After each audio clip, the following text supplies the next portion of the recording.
Schindler has a chance to write his name in Huddersfield Town legend.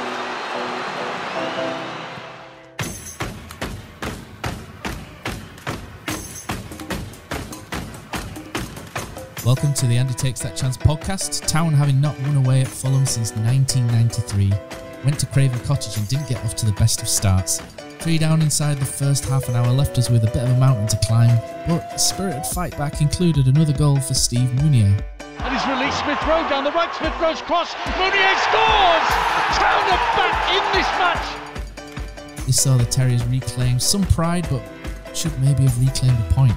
Coming up this week, we'll talk about the Fulham game, bookend the transfer window and look ahead to a double-hung header. With me to do so, I have a pair of podcast Montanas in Richard Kosmala and Simon Copland. Let's hit the highlights.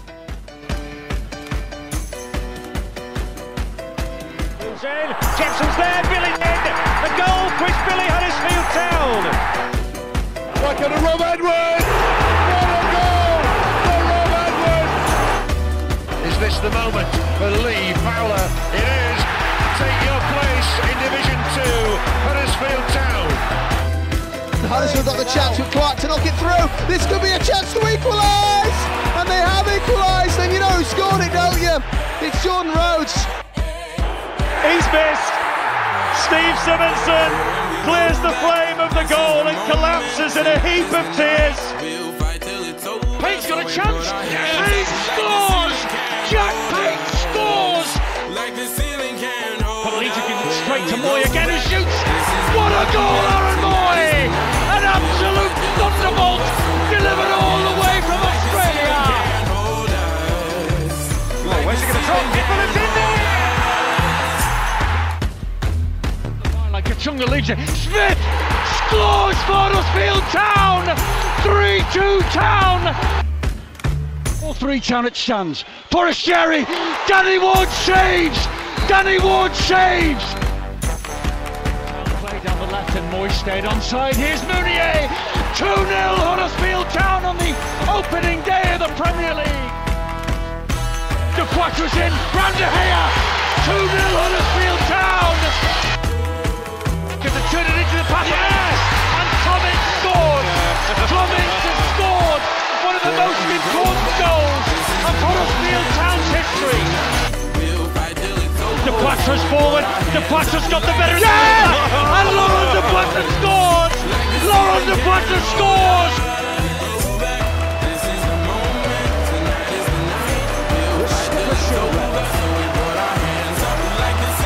Has a chance to write his name in Huddersfield Town legend. And he takes that chance! Good evening, chaps. How are you doing? Evening, Matthew. Very well, thank you. Good, pal. Thank you. Good. So before we get into this, I will say that this podcast is very pleased to say that we are sponsored by Magic Rock Brewing. Magic Rock being within, I think, one of the best craft ale pubs or microbreweries in the north of England, I'd say. Excellent. So we're really proud to be sponsored by them. Simon's licking his lips at you out there. And you've sampled a few, Matthew, Yeah, I'll be sampling more midweek games when I don't take the little one. I'll be sampling a bit more, I think, against Cardiff. But yes, so this podcast is sponsored by Magic Rock Brewing. If you ever fancy a trip to Magic Rock, there's 2 tap rooms, one in Birkby and then the other one in Home Firth, both serving some great stuff. So thanks again to Magic Rock.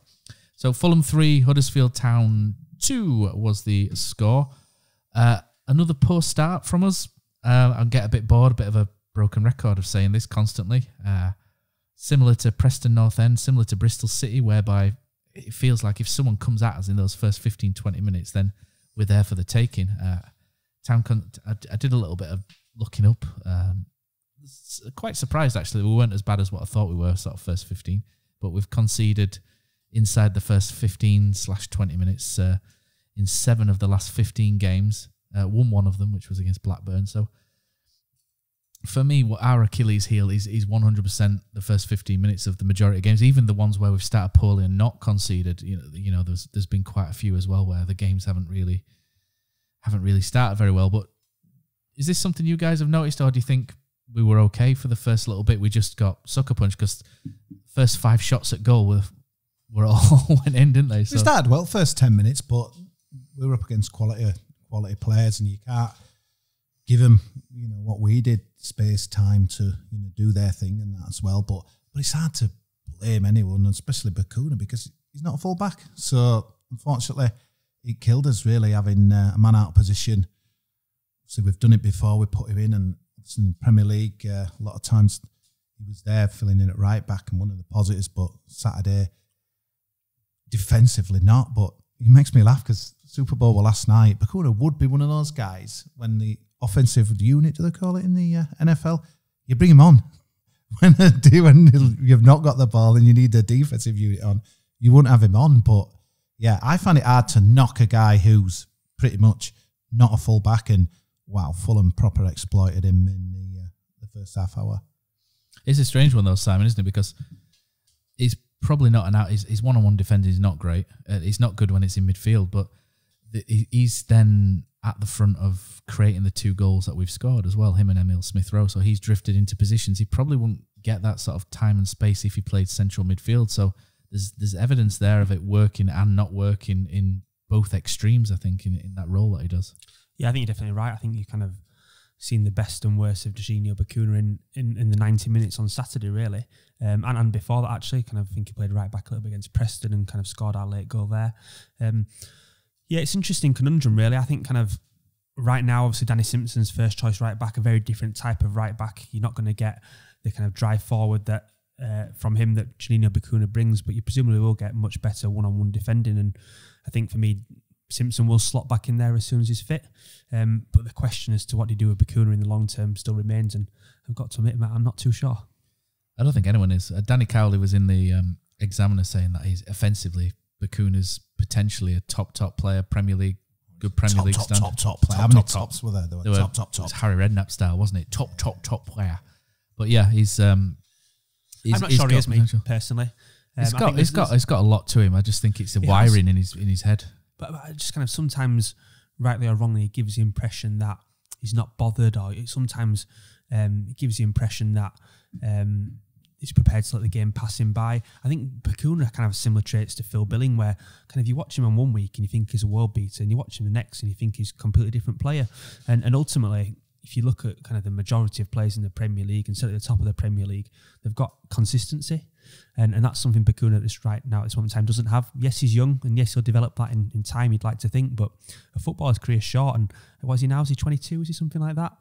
Arguably, he's got the next 4 seasons in which to do that, and if not, he's then kind of suddenly going to be looking not a top player. I disagree, Si, massively there as well. I think Bakuna's not on that pitch Saturday. We don't come back to 3-2.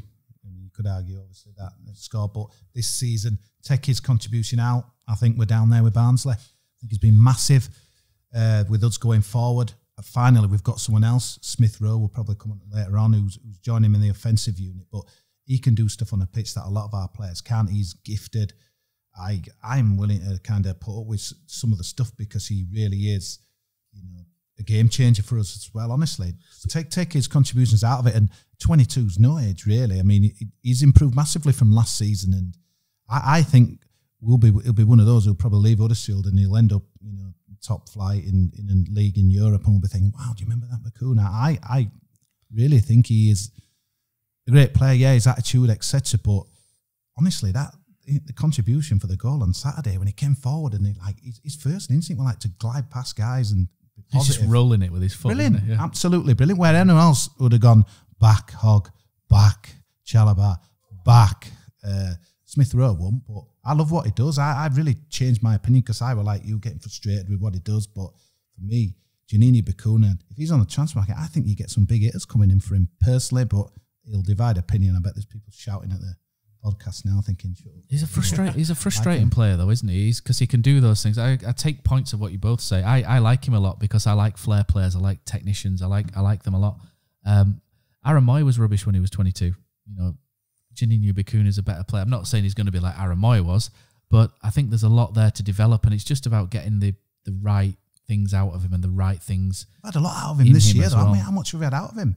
I mean, for consistency levels, you know, for 90 minutes. But a lot of the highlights in the season, I completely agree, because have come through Bakuna. Kind of think back to Blackburn, Hull at home. A lot of the kind of real positive moments he's been kind of the cornerstone of that. And I do think when he comes to move on from Huddersfield Town, contract situation dependent, we will make a profit on him. I do see him going for more than 2 million.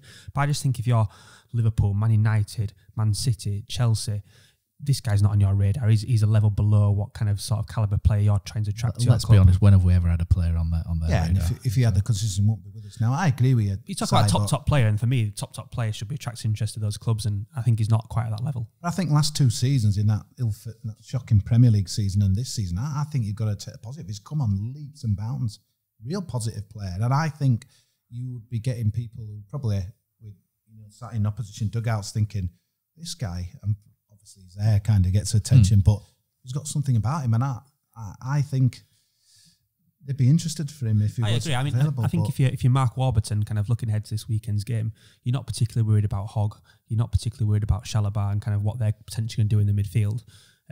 Arguably, you're not too worried about Kachunga either, but you're probably looking at Bakuna and thinking, what do we need to do to kind of stop his forward runs if he plays in that right back position? So I do agree with you to an extent. It's just about where and how you get the best out of him. But there's a lot to get out of him. I think that's the main point. But anyway, enough about Bakuna. How good was Emil Smith-Rowe? He looks a player. First half hour, like everyone else, we didn't notice him. And after that, wow, fantastic. And it took a shocking foul, to be honest with you, at the end. I think I said to you, Harry, I apologise to Harry if he saw our WhatsApp, because it wasn't him. No, I don't apologise. It's still a shit house. Yeah, but it was fantastic. And I just remember reading the blog from the Arsenal guy who's watching a lot of the games, in the academy and the 23s or 21s or whatever, and said this guy is the real deal, and he was fantastic. Honestly, they couldn't handle him. What I love about him, his first instinct is to go forward and to get into them areas what defenders hate. They just didn't have a clue in that as well. He got lucky with the first goal. It was a bad touch, to be honest with you, bad first touch, but he just managed to get there before the keeper wasn't the bravest, although he did make some good saves. Grant especially, I think he had an issue with Grant. He just would not let him score, but he looks a player. I'd said this last week, didn't I, that I'm excited what he can do further on this season, but this was his game. I don't know if it was London Air or whatever, but he was superb, and wow, we've got a player on his hands here. Are there any injury concerns around him? Obviously, I know he went off kind of to replace by Ricky O'Pike. I didn't really see it mentioned, so hopefully he'll be. We could do with him back next week. So we've not really been able to play that system. To walk off all right, to be fair. Yeah, we've not really been able to play a 4-2-3-1 against a team sort of middling bottom end. We've always had to sort of play a 4-3-3. We've not really played that system which the Cowleys want to attack. So it'd be a shame to lose him for 2 games coming up. But I mean, the bit of play where he kind of scuttled around the full back, it looked like we'd played out. He scuttled around full back, pulled it back for granted. It was a fantastic save off the keeper's knees, but it was skill that was just like, wow, this is like proper sharp quality. It's really sharp. He really does look good. But what I like about it is he seems to have just got a license, just get into them danger zones and just go forward, because too many of our players, it's kind of back. I've not been as excited for a kind of midfielder for some time at Town, and we've been crying out for like this from our midfield. Like bits of Casey Palmer there, isn't there? Do you know how he would take the ball and spin, and push forward? From what I've seen, but obviously it's early days, isn't it? It's only kind of an hour at Fulham and 45, I would say, at Hull. But yeah, looking for a good performance. We've got a lot of home games, haven't we, in Feb, and hopefully can bring that to the John Smiths and we can see what it's about. But you don't get Ian Wright going on about him like he knows a player when he sees one. So get yourself down Saturday. It'll be great to watch. So Rodak, the goalkeeper, got in the team of the week. Fulham, he got not just the Championship team of the week, the entire Football League. So that's one thing. So it shows that we were peppering the goal. I watched it. I thought we deserved a point, but you don't always get what you deserve. Should have won. I thought we deserved to win. We were brilliant. What 5 or 6 chances second half. The one from Campbell at end, it was unbelievable. You're like, as soon as you hit, I thought it's in. But I thought I thought it just sailed past the post. But I watched it today and back, and it was unbelievable defending, proper class defending, and I mean Grant. A couple of them saves were straight at him. The free kick was straight at him. The volley was a cracker. I mean, he hit it hard, but I think Matt Glennon said kind of through a crowd of players. I'm not so sure it was a good height for him, but it was a good save. But the other one low down, that Grant, that was a cracking effort, and that as well. I think that's one that Smith Rowe set up. That wasn't He was at Rotherham a few years ago. Was Rodak? He was at Rotherham. He's come on really well, and he's pushed out that Bettinelli. I think it's Bettinelli, isn't it? He was around the England setup for one time, wasn't he? Yeah, so he's a good goalkeeper. He's Marek Rodak. He's one to watch, I think, in the next few years.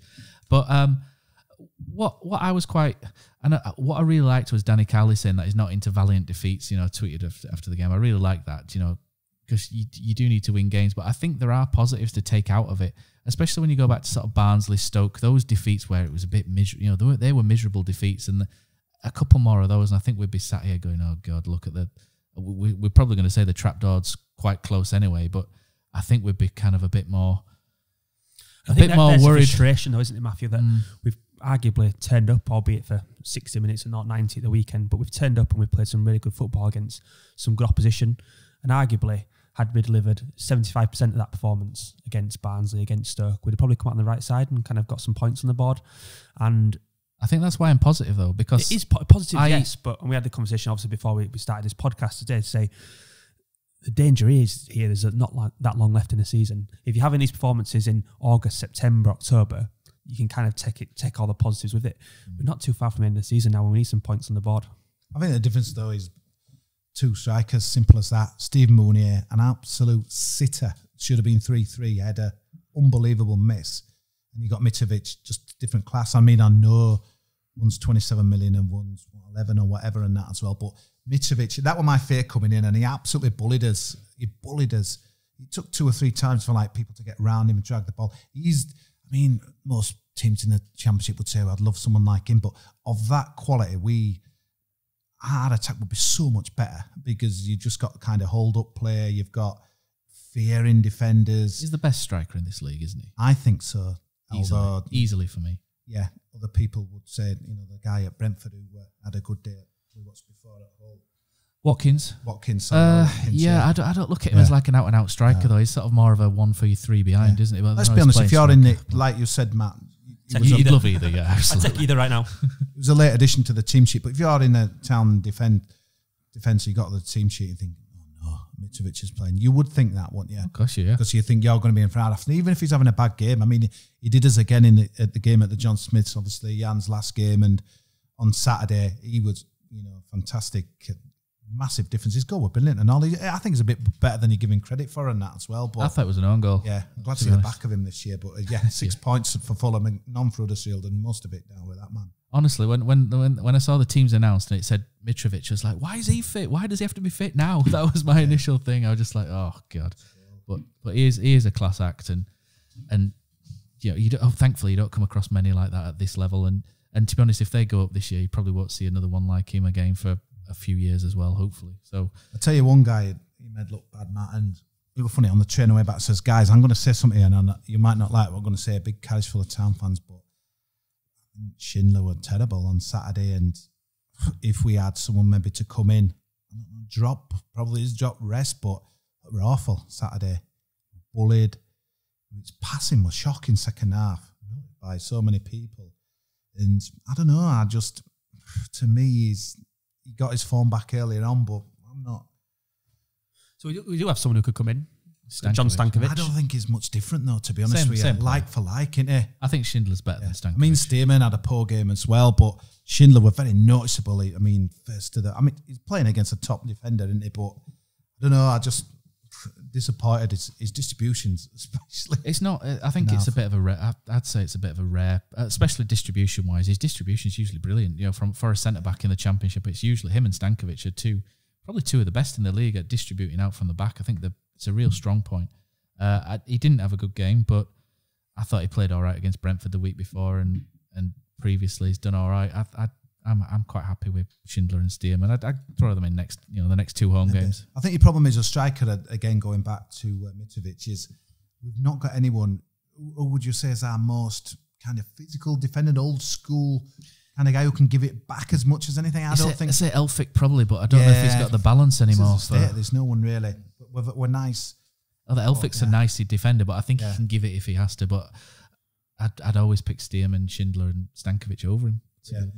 Grant was strange because he just had bit like everyone, there was no one getting in the game first half hour, and then all of a sudden just burst into life second half, and it was Grant v. What was the keeper's name again? Rodak, yeah. Grant v. Rodak were like a personal battle then for just, honestly, it was incredible. Just couldn't score, and fresh off the back of the bid, 15 million, I think it was West Brom from what I've been made aware. So, but it's massive. That was great business just to keep him. Obviously, we'll come on to the transfer soon, but he was great on Saturday, second half, Grant, and showed every reason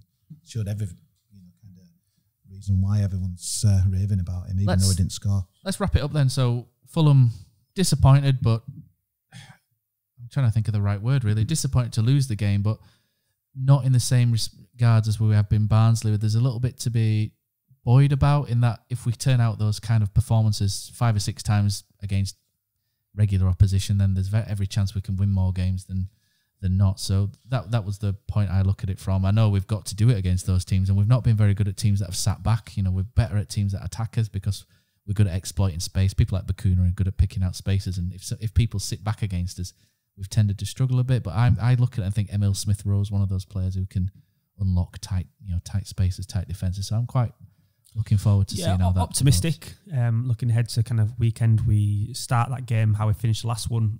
I think we should come out on the right side of the result.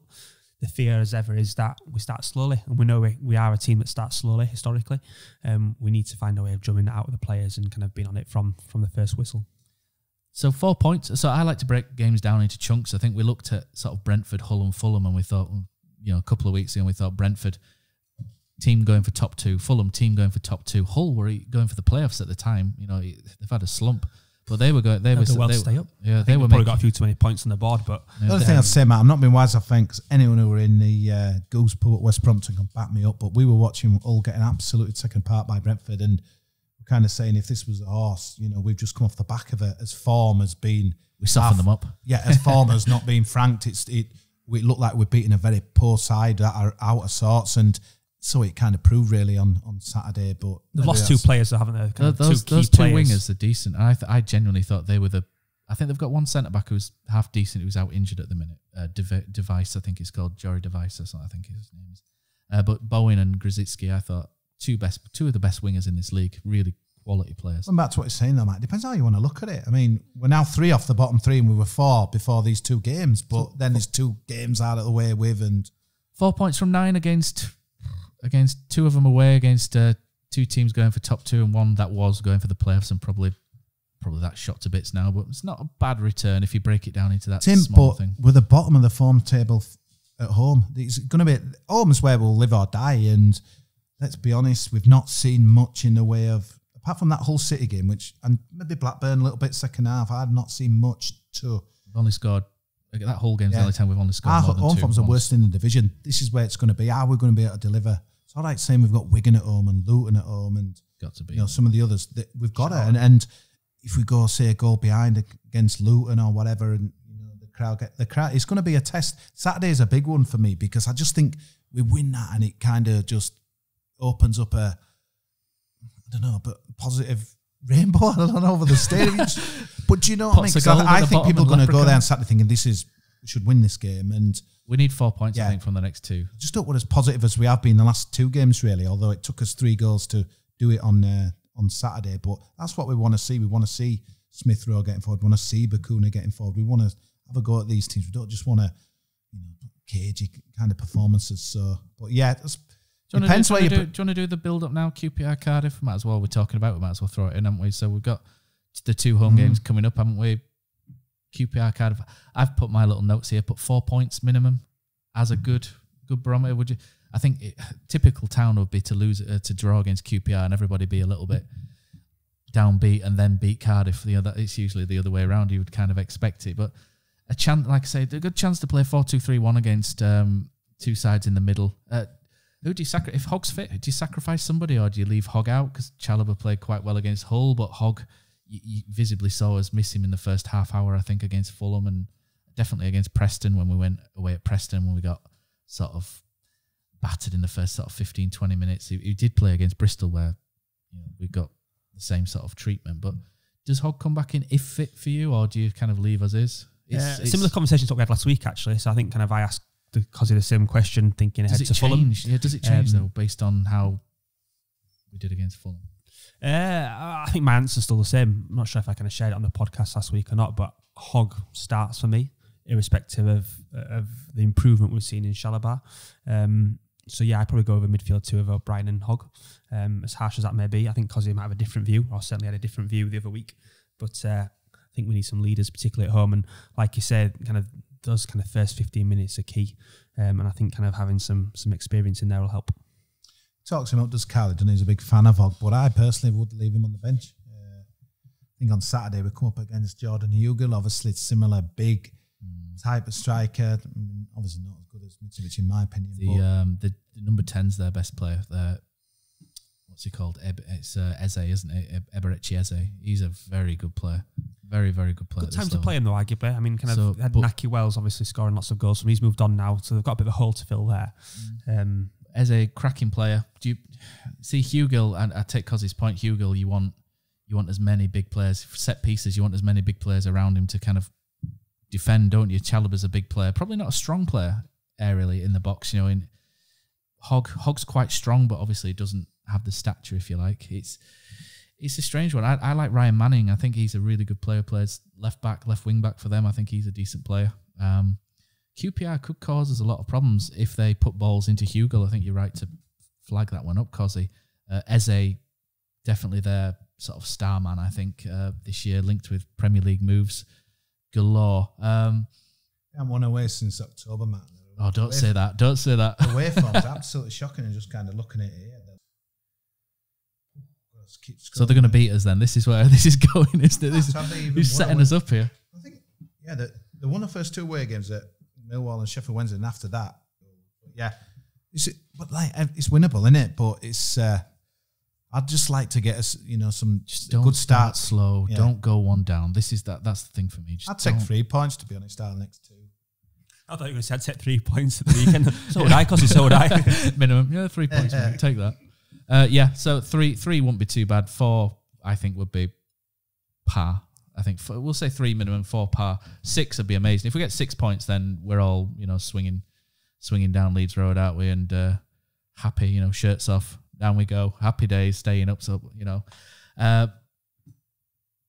any score predictions? I've just got this feeling that we'll draw with QPR when we're expected to win and then beat Cardiff. I've just got that strange feeling. I think we'll play well against QPR, have a frustrating draw, play rubbish against Cardiff and win. I've just got that strange feeling. Good question. I think we'll beat QPR, and I'm inclined to say I think we might beat Cardiff as well, which is very optimistic. The reason why I say I think we might beat Cardiff, so they as you say, have got 2 away games on the spin, so they kind of go to Luton before then they come to us. 2 away games, kind of Saturday to Wednesday. It's not ideal, is it? So I kind of feel like there might be an opportunity there against them, but yeah, kind of maybe I'm being a bit too optimistic there.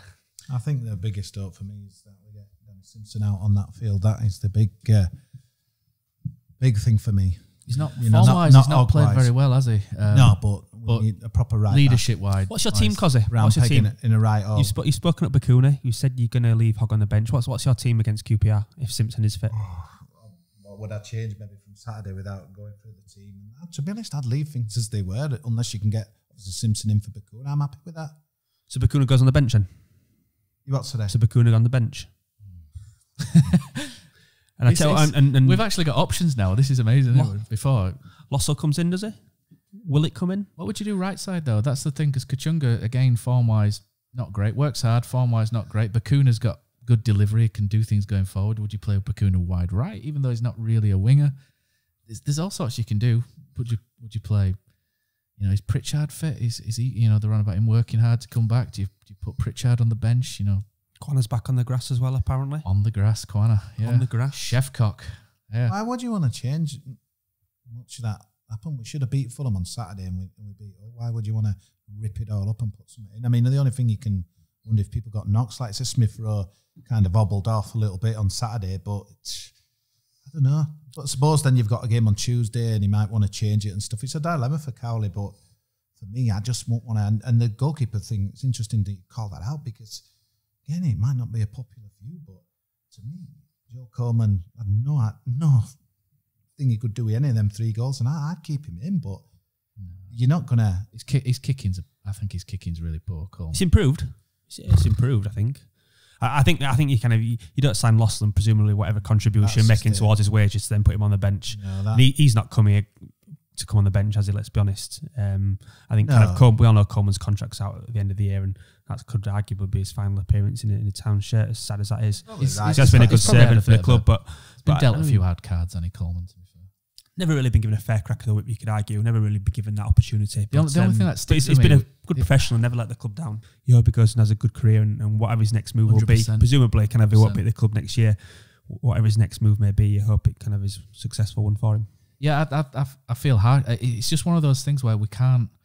I just feel like, like Kosi says, 3 points from the bottom. I just don't think we can kind of afford to kind of throw people in and go, let's see how they do. I want to win the games, stay up, and then maybe with 4 or 5 games left, if we're okay, it's very unlikely we'll be okay. It's been a funny season though, isn't it? Every time we look like we get it out of it, we get dragged back in it. Right back and this is what I couldn't get. Honestly, Tampons do me head in. It's like everyone, Leeds have lost. Hang on a minute, mate. They've lost to Wigan, who've just climbed right near us. I don't get it. Huddersfield Town first and everyone else later. Honestly, it just does my head in that. Wigan are our rivals to stay in the division, and Leeds have lost to them, so it's a bad result. It was one game you wanted Leeds to actually win, wasn't it? And then they didn't. And it's like, for God's sake, it's incredible. Typical. They beat. Who did they beat? Millwall, what it on there? Oh yeah. Yeah, who cares? We didn't matter about us, but when we needed them to do us a favour, they're nowhere near. So yeah, thanks for that. Yeah. I'd rather they lost against Millwall and beat Wigan than. There we go. Yeah, so let's have a think about the transfer window. So we've got 20 minutes, 25 minutes to go. Why don't we have a look? Let's bookend the transfer window. I put a tweet out at the end. I was probably a little bit excited from having Jonas Lössl, etc. I was so happy when he came back because I like Lössl quite a lot as a player. Didn't see it coming, did you, Matthew? I didn't at all. Do you know what? I was in a conversation with a couple of people, and one of them said, "Do you reckon Jonas Lössl would come back?" About an hour before it got announced. No, it wasn't you. It was someone else as well. It was me. Yeah, I ignored that completely because it came from you. But someone else mentioned it, and I was like, no, and I was like, no, I'll behave. And then all of a sudden, it's like, oh my God, it's happening! What on earth? And I'm very surprised. Are you saying you're in the know now, Simon? Is that what? Is that definitely not in the know? Kind of. I didn't see that coming, to be honest. Educated guesswork is perhaps. I genuinely didn't see it coming. Now that he's explained it, still friends with Clem, and pick the phone up and give him a buzz. You're not playing. Do you fancy playing? It now makes more sense. But at the time, you're thinking he's supposed to be. Obviously, I don't know this is fact, but he's supposed to be on over 50 grand a week at Everton, and you just think, oh, we can't afford to take that in the Premier League. But you never know how much Everton are paying or what we're paying. So, and I think sometimes as fans, I think we sometimes worry too much about who's on what and whatnot, don't we? But it's a great signing. And then capped off with and Benza finally leaving as well. That was probably the most long drawn out. Is he not going in history? Finally confirmed a couple of days later. And Chris Willock came in. So Chris Willock's an interesting one. We wanted a winger. We've got a winger. I don't really know masses about him. I know more about his brother Joe Willock, who's at Arsenal. Chris Willock, I know, has been at Benfica. He's played for their youth team, not really broken through. He's been on loan at West Brom this season and I think he's been on the bench 3 times in cup games, which I know West Brom have got some great wingers, but I would have thought he might have made an appearance or 2, so I can see why he's gone back. So I'm kind of just sort of on Chris Willock. I'm just kind of just say, let's see how he goes. Let's not get too overexcited. Let's not get too down. Either way, just let's see how he does. How about you, Simon? What did you think of the window as a whole? We'll come on to what some of the other Town fans think, but happy? Definitely happy. I think it's been one of our strongest or most successful windows for a long, long time. I think. Sorry, the tweet I put out was that I think it's the best window that we've had since summer 2016 on ins outs, because balancing the ins and outs and keeping Carl and Grant on that basis. Yeah. I mean, I've been inclined to agree. I think kind of we managed to exit a lot of the kind of dead wood / the players who didn't want to be here. Admittedly, I'd like to have seen a few of them leave, perhaps on permanent deals rather than on loans, but hopefully that proves a lucrative decision in the longer term, and they go on to have good second halves of the season at their respective clubs, which means we can command some higher fees for them kind of come the summer. And then from an ins point of view, yeah, we've kind of covered lots of positions, kind of real mix of experience, youth, players with kind of pedigree, like people like Emile Smith-Rowe we've spoken about, but people who've been there as well and done that, Richard Stearman. So a real nice balance to the squad. I think kind of you have to take your hats off to David Webb, who's presumably done a lot of work in the background. Also, I imagine Danny and Nicky have been involved quite a bit in identifying the targets that they've brought in. What I would say is that kind of, yes, there has been a real balance of ins and outs, but you look at the squad now and arguably we've got quite a large squad at this moment in time. Yes, there's a few people out injured, but if the likes of Pritchard return and kind of jokingly say Kwana, but I generally think in the absence of a right or right winger that he might kind of fit that spot. You kind of look, we have got quite a big squad now and lots of options, and I guess my only question would be maybe too many options. Yeah, so incoming is Richard Stearman. Smith-Rowe was the first one that came in on loan. Stearman's coming on a free for 18 months. Andy King on loan. Harry Toffolo for a reported $500,000. It's undisclosed.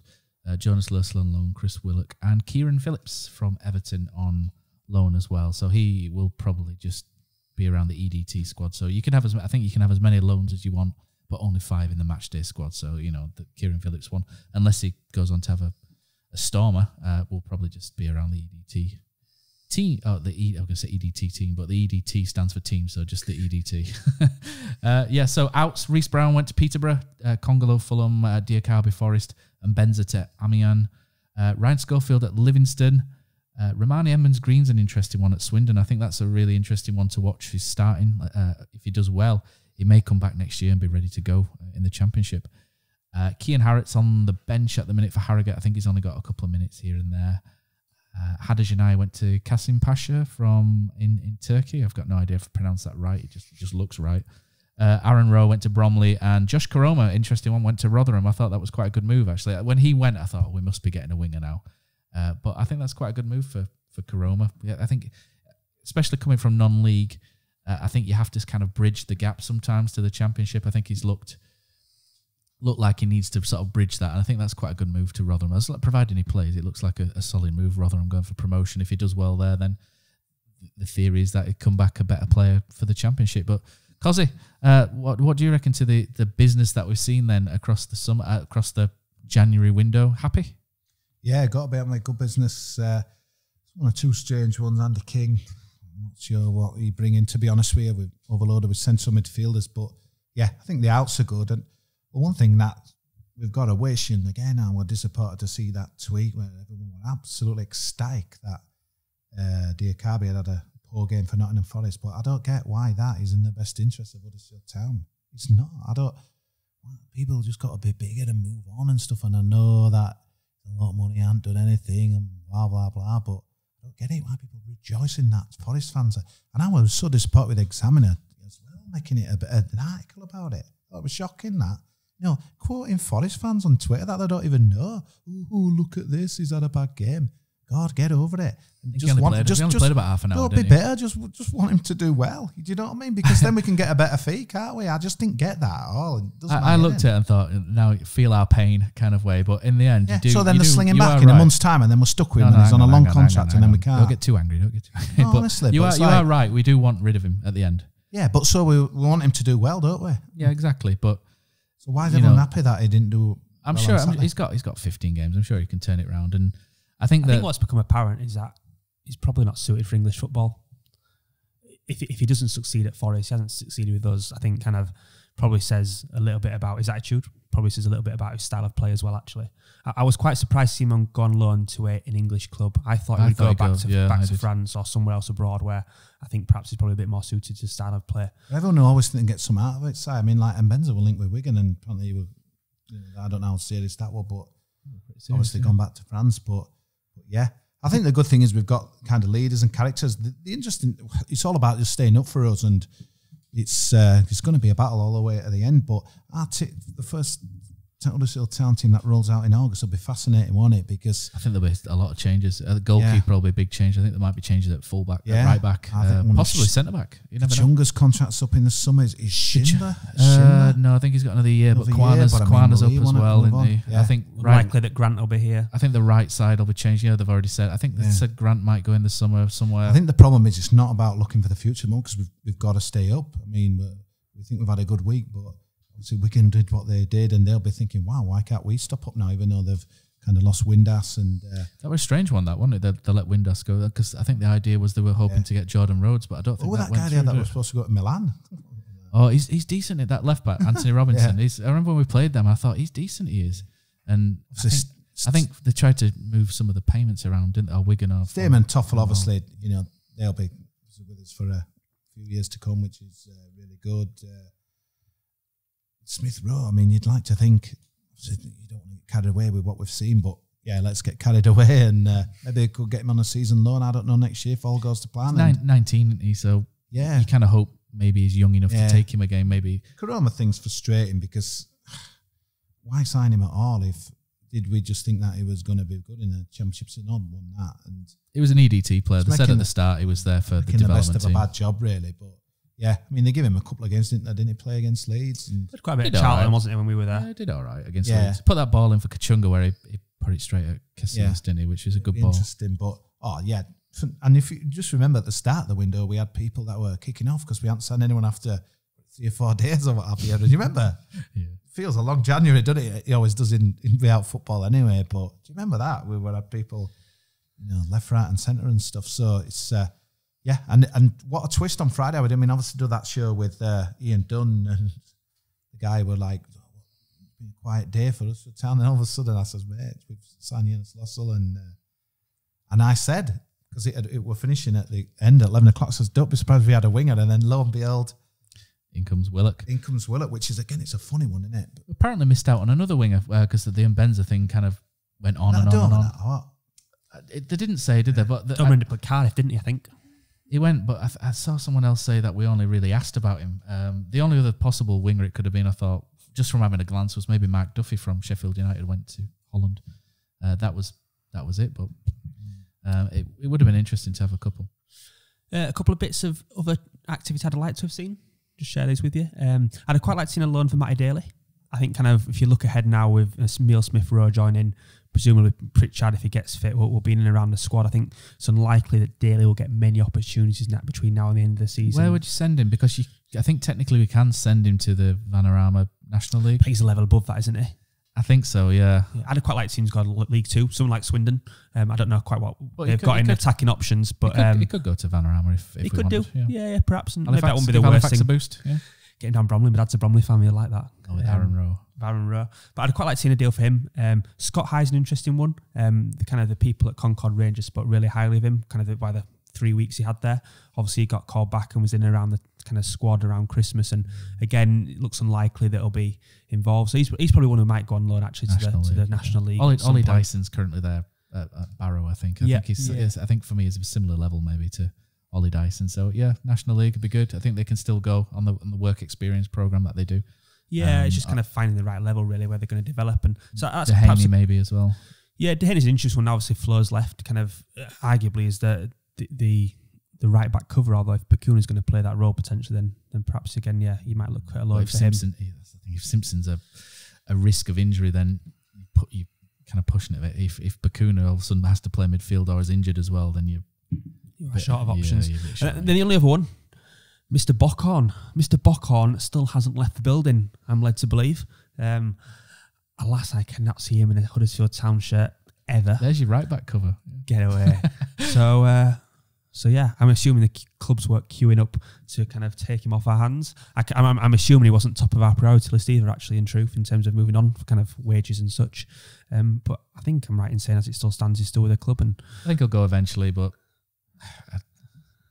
we'll see in what form that takes, whether they just pay him off or whether they transfer him in the summer. The thing is, when we were singing Old Lang Syne and Happy New Year and all that, if we'd have took what we've got, you'd have been like, wow, that is pretty impressive, and ins and outs. So we've got to say well done to Phil Hodgkins and David Webb.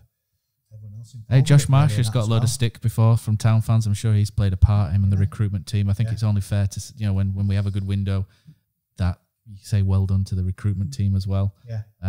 Because I don't think it should all be one wage, where you criticize, we criticize the Benza, Diakabi, etc., didn't we? So it's interesting to see. I think on the face of it, we're quite happy. I think for me, Chris Willock's a wait and see job. And I know when we signed Diakabi and Benza, we're like, we've got 2 wingers, yes. I think I've learnt now just to kind of say, all right, wait and see. If you've never seen them play, just wait and kind of see how it goes. Could be Bakuna's next position. Why not? It could be. He's got a good whip on the cross. But I asked everyone else Town fans on Twitter, what would you give it then? Sort of a GCSE style score, A, B, C, D, F, G, U for ungraded if you really want. What would you give it? A. A. Are you counting the ins and outs? Yeah, all of it. As a. Yeah, I think I'd go B, to be honest with you.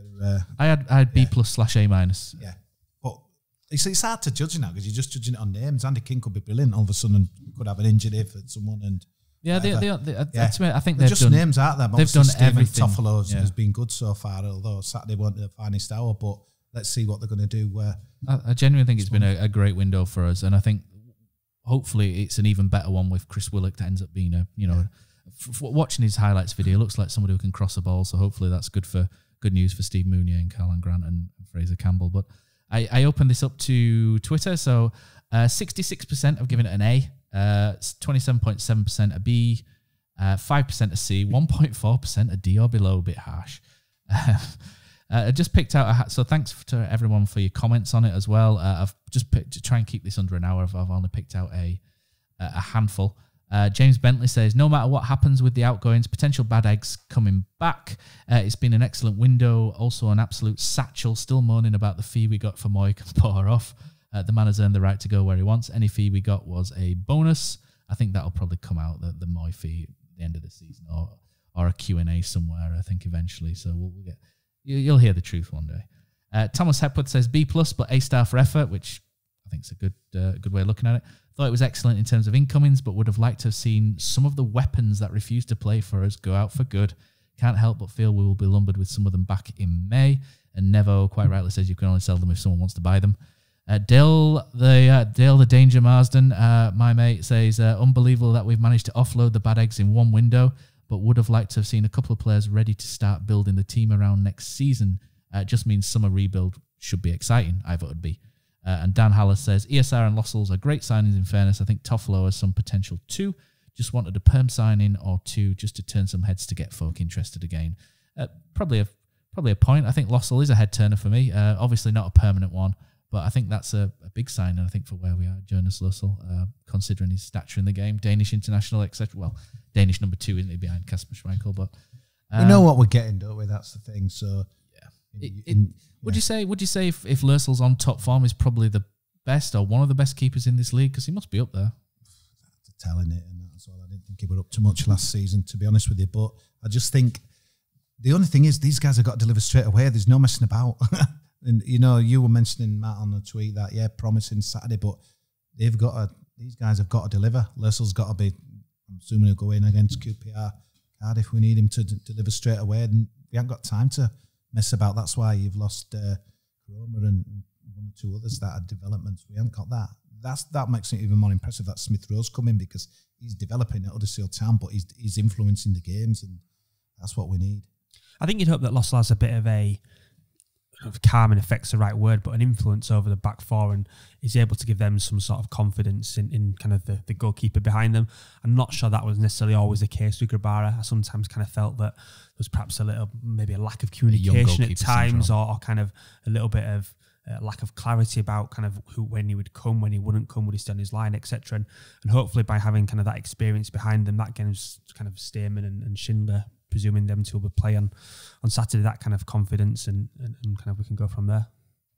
I read an article just in this week, quite interesting, obviously, we're battling stay up, but they were saying in future years the way it's going with FFP and other stuff and finances, where you can't really buy your way out of the division now. You'll be dictated to by your loans, whether you go up or you're not. Teams will go up or have to have good loans. You saw it last year, Derby. I know they spent a bit more, but they had some good loans, and I just think you saw it with Huddersfield. think when we went up, I think we kind of looked Danny Ward, Casey Palmer, Izzy Brown, Aaron Moy, some very good loan players. Yep. And I don't think we've replicated that this season. No, and the way we look after guys is going to be important because Smith Rowe does well, goes back down to your Arsenal. Relationships, isn't it? As I heard with Mikel, Huddersfield, blah, blah, blah. Yeah. Who else can we send up? So, yeah, all good. I think that's definitely, I think that your manager's standing in the game as well. So Frank Lampard, obviously a huge name, managed to get a load of players from Chelsea, didn't he? David Wagner, someone who Pep Guardiola went to. I think we were approached for Aaron Moy. Bielsa at Leeds, he's got his mate Pep Guardiola doing him favours with the Man City winger every now and then. He's got Jack Harrison. I think your manager counts, doesn't it, as well? And I think Danny Cowley, they've been at Arsenal. They've spent a week at Arsenal in the summer, yeah. Yeah, that's what got him. That's what got the deal over. What did you say this year last week? Or did someone tell me? But that's the reason why we got Smith Rowe because of that. And it's all about it. It's like Andy Hughes, who was our ex-coach, did spend some time down at Charlton, and that's where he saw Casey Palmer and whatnot. It's also where he played with Ben Hamer, by the way, so we can move on from that. Yeah, that'll be interesting to see what happens to Ben Hamer because he's under contract for another year. So we'll see if he's back in the summer. He might be our number one next year. Who knows? Kosi, you love a beer at football. 3-0 down. If your team's getting pumped, you said £5.20 a pint or whatever it was on Saturday. Neil Warnock again. We're at London, aren't we? I mean, there were loads leaving at 3-0, and it makes for a good view, doesn't it? If you're on telly, because look at them, they're all going home. I always tell my mum that. Look, they're off home. No, they're not, mum. They're off downstairs to have a beer. And then just to see how it goes and stuff. So, yeah. So I just to kind of put a tweet out saying, look, be honest, have you ever left a game? Well, let's hear it. When you've left a game early and what bad things have happened when you've left. And I kind of brought my party piece to the table. The Scunthorpe game, McAllister's headers, I think one header, I can't remember the other one was 2004, but I'll never forget it walking out because we were so poor and got back to Canalside. I had my earphones in all the way, and some music, so I didn't even hear any cheers and stuff. That was Effie's game, wasn't it, where he scored, got player of the month the year before the game, scored an own goal, then got sent off, didn't he? It was like an absolute. So I remember just walking down Canalside Drive, and this guy says, "Man, what are you so miserable at?" I says, "We've lost." Says, "What?" Says, "You've won 3-2, haven't you?" I'm like, "Joking me?" Put radio on, and his dog is going, "Oh, unbelievable!" And yeah, so I put it out there and that as well. So let's have a look at a few what they've said. HTFC opinions. I'm ashamed to say I've done it once after the third goal versus Peterborough at Old Trafford. I should have stayed to celebrate what was actually a fantastic season. Regret it after though. Red mist came over me and I just had to leave. I did keep my t-shirt. So, mate, I think if you were going to leave, wouldn't have definitely leave that early. I think if my mate Matt is listening to this, he'll have definitely regretted that game particularly. Terry Blog, Chesterfield away in the Johnston Paint, got in for £1. 3 mates paid £7 and left at 3-1. I was driving and stayed for the 2 late town goals and the penalties. Of course, we lost the shootout. But I felt smug leaving the ground to see my mates stood outside in the drizzle. That's Saltergate, that one. I think that were at Saltergate. Yeah, I think it was. And I remember Nathan Clark scored a penalty, I think. Molly Firth, bit of an ouch moment here. I had to leave a couple of minutes early from the Watford home game in the first Premier League season to get my lift home. I missed Ince's injury time winner. Heard the cheer from the car park, was gutting, never again. Scott Bradley just says he don't regret leaving ever early and he's never missed anything, which left in a trolley once, didn't he? Mate, he arrived in a trolley though, didn't it? This was an interesting one. I'll never forget this game. Ash Newey, me and my dad left York away at 0-0 the day. We had more fans than them squashed into the way end. Finished 2-0. I was 9 and been squashed against the front fence for 90 minutes. Great day. Highlight a Rouge man and a Lilo crowd surfing. David Murphy when it came on and changed that one. Dukes, legend. Me and my brother, Robin, went to Sheffield Wednesday away and missing the greatest comebacks in history when we left early and roads ran riot. We were too drunk to care though, to be honest. And that as well. Mike Fish, same as me, left at the Scunthorpe 2-1 down. And he actually left the Hillsborough one and that as well. Or no. Maybe he should leave more often. He didn't though. He seemed to say, I suggested leaving Hillsborough at 4-2 and would have missed Jordan's 3rd and 4th. But my missus and my brother taught some sense into me, so they stayed. Danny Smith's a funny one. When I was younger, I went to home games with my dad.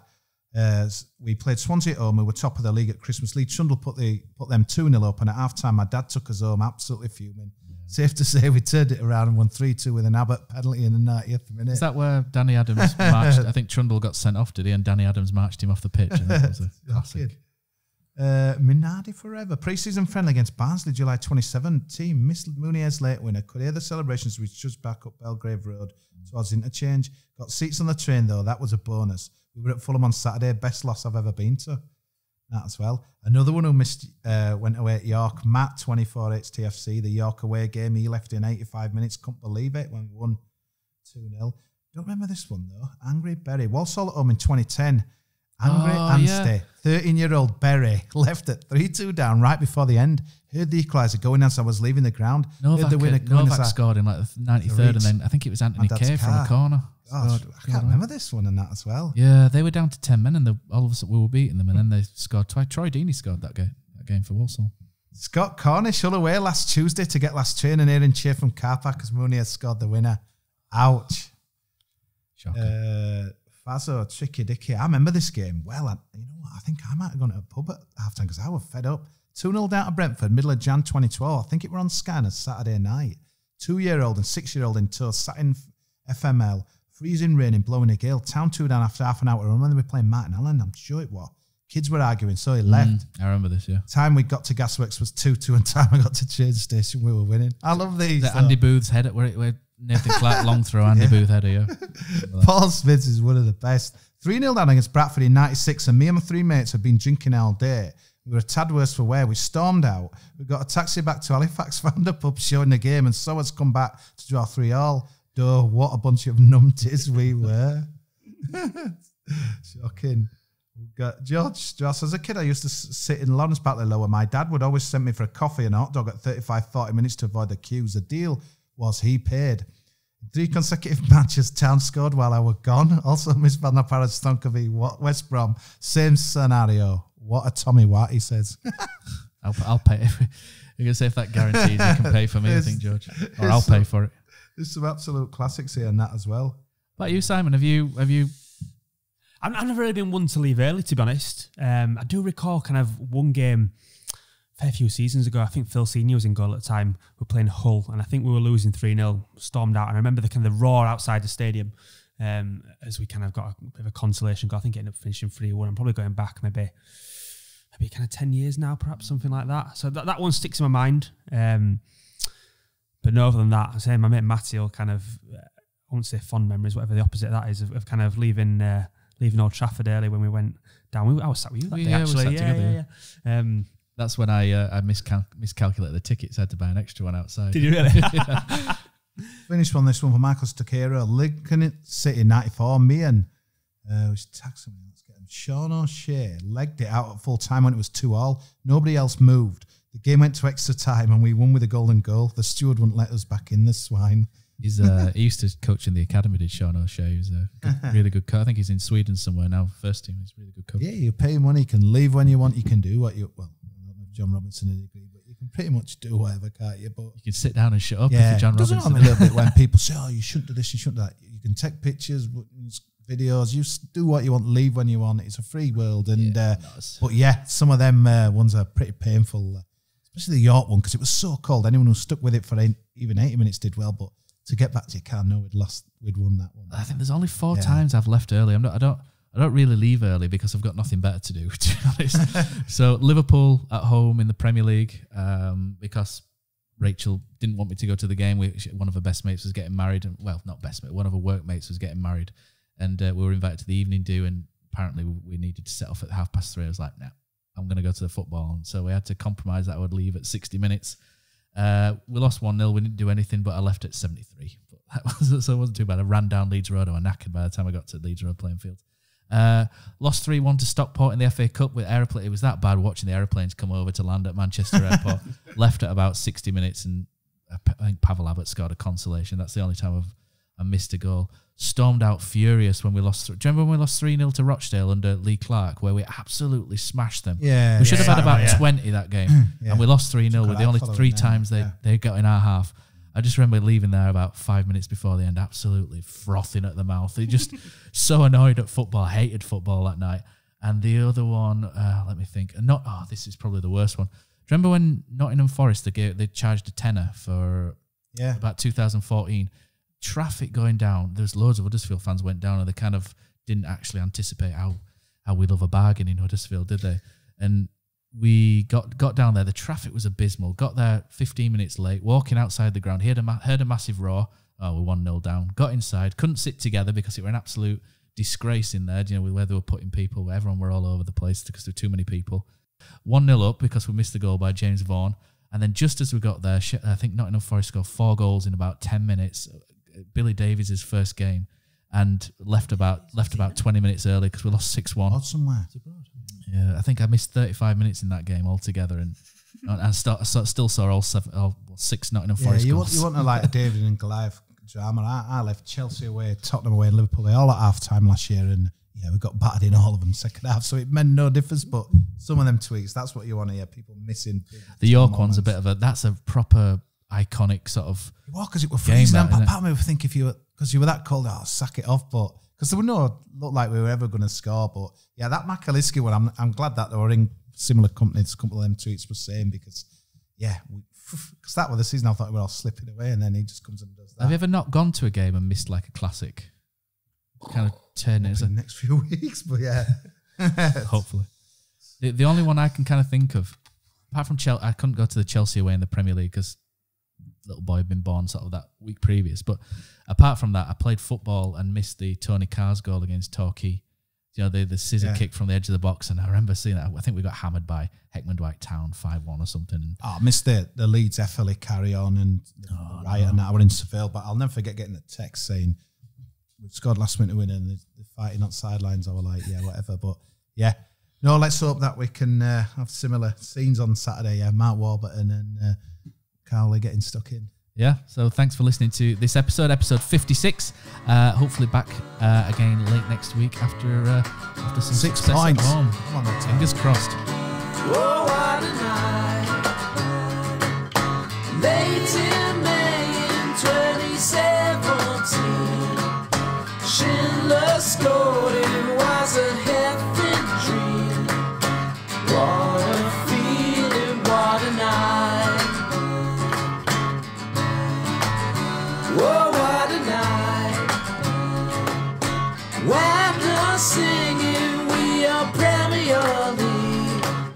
The greatest sight, St. George's Square at sea. What an evening, what a night.